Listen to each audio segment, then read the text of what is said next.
It's kind of wild how real chatbots can seem these days, right? Like, Yeah. you almost forget you're not talking to a real person. But ever wonder what's going on behind the scenes? How do they actually work? That's what we're diving into today, the whole world of chatbot building. And it's a lot more interesting than people might think. Everyone always jumps to AI, but even before that came along, building a chatbot that could actually, hold a conversation, that was some serious tech wizardry. Yeah, the article you sent us actually uses this phrase conversational logic, which I guess kind of makes sense on the surface, but what's actually going on there? What does that even mean? Basically, how do you design a chatbot that can roll with the punches? Like imagine you're talking to a chatbot and want to know their business hours. Simple, right? Hmm. But what if instead of what are your hours, Hmm. you say, are you open late on Fridays? That's where conversational logic kicks in. It's how the bot can follow along even when you don't stick to a script. So it's like making sure the bot doesn't just crash when someone veers off the path. Exactly. Yeah. And back in the day, building that logic, it was like, whoa, creating this massive choose-your-own-adventure story. Every single thing a user might say had to be mapped out in advance. Intense. The article mentions decision trees and loops. How did they even keep track of it all? Required a very, I'd say, programmer's brain, that's for sure. Like, imagine a giant library. Yeah, each book is a potential interaction. Got to organize them so the chatbot finds the right response. Decision trees are kind of like the library's catalog system, helping the bot navigate all those potential conversations. Okay, and loops. Where do those fit in our library? Remember those little plastic sleeves on library cards to track how many times a book's been checked out? Loops are kind of similar. They let the chatbot repeat stuff until the condition's met. Like imagine it keeps asking for your info until you filled out every box on a form. Got it. So it's all very structured so far. But then there's this thing, recursion, and honestly, I'm lost. It sounds kind of mysterious. Yeah, recursion can be a bit mind-bending, but it's super useful for some chatbot stuff. Hmm. Imagine asking for a definition, right? And within that definition, there's another word you don't get. Recursion lets the chatbot be like, hold on, got to define this real quick, and then pop back into the main chat seamlessly. Whoa! It's like conversations within conversations. Mind blown. Exactly. It's all about handling those layers in a way that feels natural, not like you're talking to a machine. But it goes back to that conversational logic, right? Without that solid foundation, even with all these fancy tools, the chatbot would just be lost. So it took a special kind of person to build these things back then. But I'm guessing this is where AI comes in and changes everything, right? Changed everything? I'd say more like flip the script entirely. Like we were saying, those old school chatbots, they were all about keywords, right? AI comes in and it's like, hold my bits and bytes. I could do way more than that. It's all about understanding what people actually mean, the intent. Okay, so instead of just seeing the word hours, it gets that "are you open late" is the same thing. But how does it do that? Like, what's the magic trick? Data, my friend, data. AI is a learning machine, right? So you feed it mountains of text, conversations, code, the whole shebang. And it starts seeing patterns, connections between words, even how punctuation changes things. So it's like building its own dictionary in its AI brain, but instead of just definitions, it's figuring out how we actually use language, right? Spot on. Slang, idioms, even sarcasm, AI can pick up on all that. But the key thing, connecting those patterns to the intent behind them. Like, why did someone use that phrase in that moment? So if I'm using chatbot building software, I can't just type "make it understand people." That's not going to fly. I wish it were that easy. But you're hitting on a key point. AI does a lot of the grunt work, but it's not magic.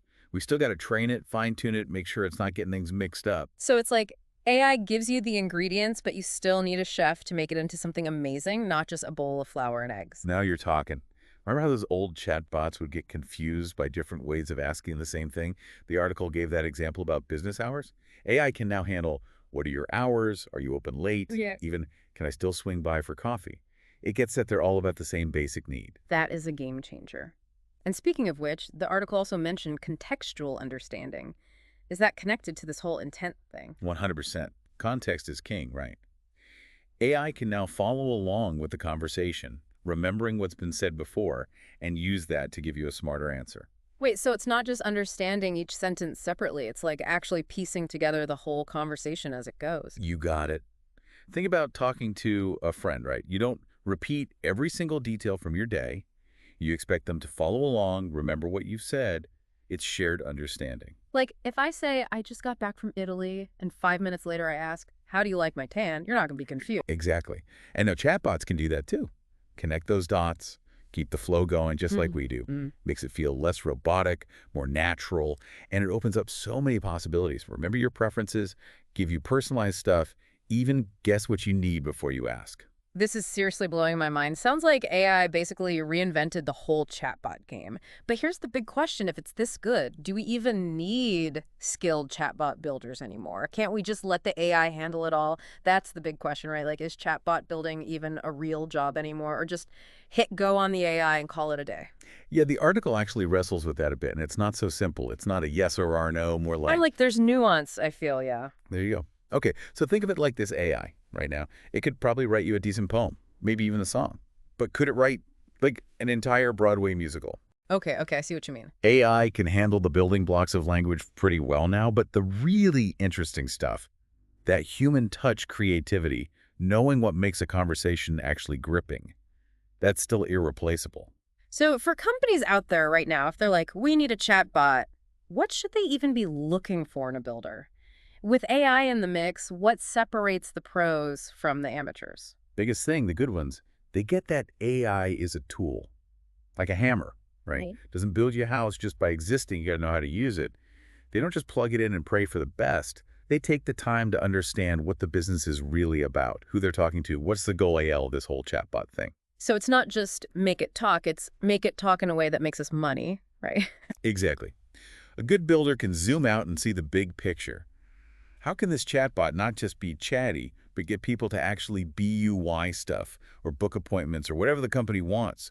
They design the conversation to feel natural, but it's still subtly leading you somewhere. So AI is the engine, but the builder is the one steering, making sure it doesn't just drive off a cliff. And like a good driver, they know when to speed up, when to slow down, when to take a detour, right? A bank's chatbot needs a different vibe than one for, like, a skateboarding company. How to match the brand. 100%. The chatbot should feel like part of the team, not just some generic bot you could find anywhere. This has been seriously eye-opening. Even with AI doing its thing, that human element is still key. No doubt about it. AI is impressive, don't get me wrong. But that human expertise, blending conversation design, tech skills, strategy, that's what takes chatbots from kind of neat to, whoa, this is powerful. It's like next time you're talking to one of these bots, take a second. Is this just code or is there a real person behind it, carefully crafting the whole thing? And maybe, just maybe, you're getting a sneak peek into the future of how we communicate. AI and humans teaming up to make talking to computers actually enjoyable. Woo, yes, something to think about. And hey, if this deep dive got your brain buzzing, check out the article. We mentioned links in the show notes. And as always, keep those fascinating reads coming our way because we're always up for a good deep dive.